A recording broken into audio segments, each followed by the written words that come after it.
Hey, what's going on, everyone? It's your boy JR Spesh back here with another video. Gonna talk a bit technical today. I'm not gonna try and go into too great detail because, if I'm honest with you, it out certain points it starts going off in my head. But it's a few different tidbits here and there, so we'll just get straight into it. First of all, it's a article I read on Nintendo Life. I will, as always, post the link in the description. Speaking about company Macronix, he usually partnered with Nintendo in terms of their console builds, saying that potentially the NX could have carts or cartridges as opposed to discs, which is something that came up actually a few months back now.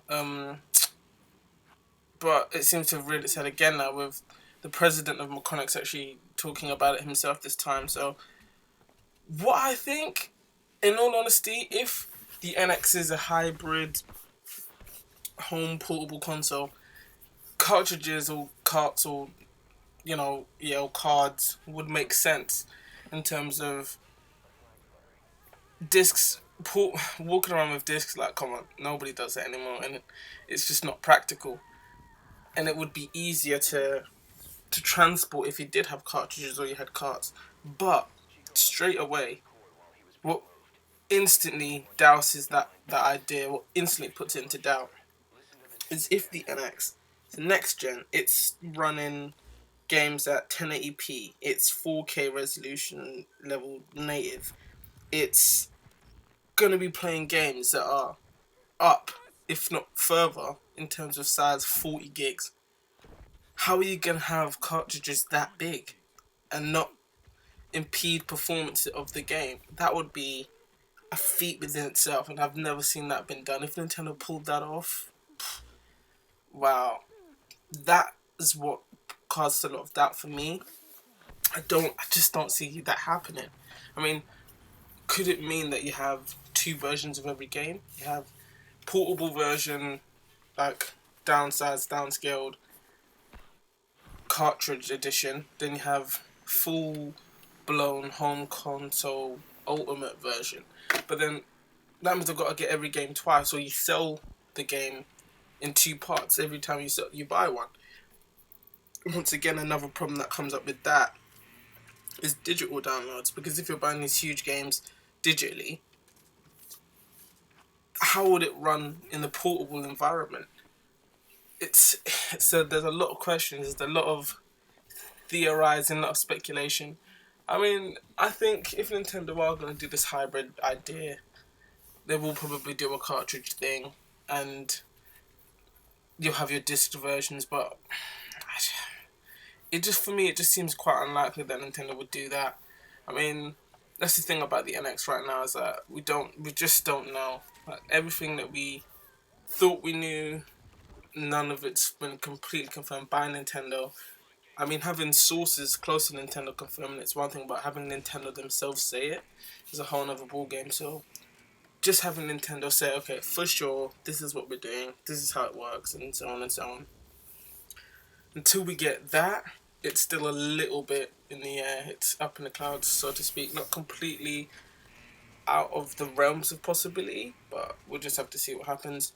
On to the next little thing I noticed is an article on Eurogamer that was mentioning AMD, and that they might more or less just be the only it's like a one-horse race for them now in terms of being able to provide these new next-gen consoles with chipsets and everything. It went into I know a lot of people are saying it, which is good, which means it must have some sort of traction, right? It can't just be a rumor that the NX will have Polaris, and that. I'll link in the description as always. Super Metal Dave 64, who's back again.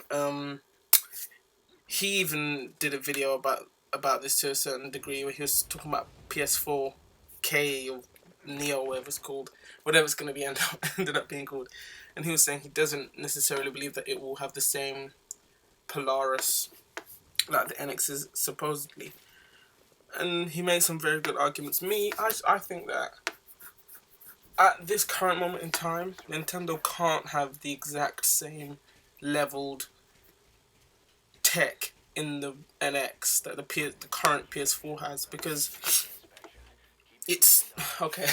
Sounds a bit bad, but it is pretty old now. So they need to be onto the next thing. Like I always say, they need to be future proofing. So they need to be able to have games that are gonna be still looking great now, still look great in 2 years, 3 years down the line, and games that are gonna be coming out at those times will still be able to run, still play great, still look great.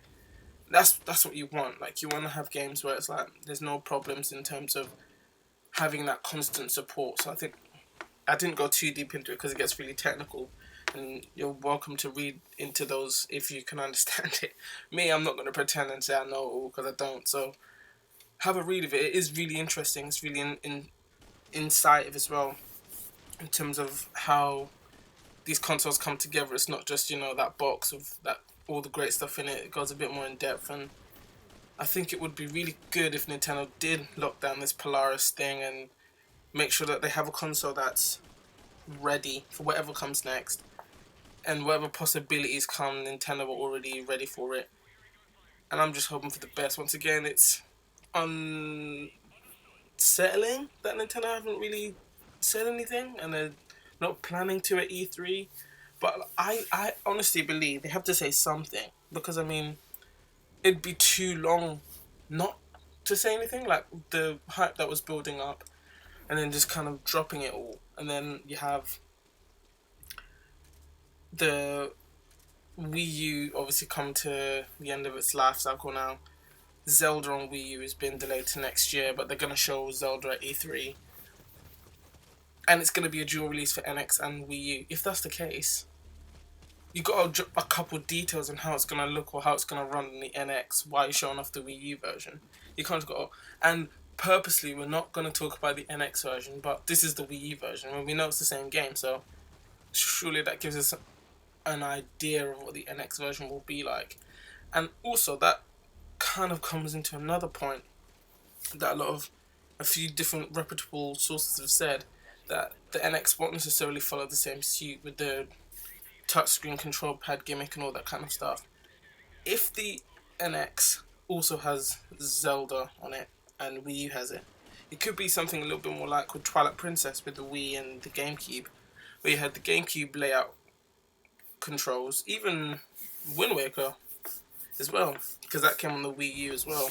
They have different control mapping or control layouts for each version, so it doesn't necessarily mean just because the Wii U version will use the gamepad that the NX version would also have a gamepad controller, so that it would be the same. I mean, they've been developing the game for a while now, so that whole time they've been constantly going back and reworking it. Could just be exactly that. It could just be them working out and figuring out and testing these dual control systems and everything. It could be completely different. We'll just have to wait and see. That's the thing. We just have to be patient. It's, to be honest, a lot of people have been kind of complaining, but I've been thinking to myself, you're not a true Nintendo fan if you don't know how to wait. Like, Nintendo are known for making their fans wait, but more often than not, the wait is always worth it. So we just have to keep ourselves in high spirits. E3 is going to be good because we've got Zelda, so it's not like it's the end of the world. And then I think Nintendo even said that they do have a few games that are unannounced that they're gonna probably unveil, so that would be cool. The last hurrah of the Wii U, and we'll just have to wait and see what happens, man. But thank you again, dropping by. You know what to, you know what to do with these videos, man. You know what to do. Hit me up with that subscribe, player. Player needs those subscribers, man. Hit me up with that share. Hit me up with that like. It goes a long, long, long way, man. Don't forget to comment, man. Let me know what you think in those comments, bro. What do you think Nintendo's next console is gonna be like? Is it gonna be PS4 level? Higher than that? Is it gonna be a Spice thing? Do you think it's gonna be a Wii U 2.0? Let me know, man. Let me know what you think it's gonna be like. What E3 is gonna be like, even, man. I wanna know what you wanna know. Let me know, player. Let me know, player. But I am about to drop off, so you know who it is. It's your boy JR, player out.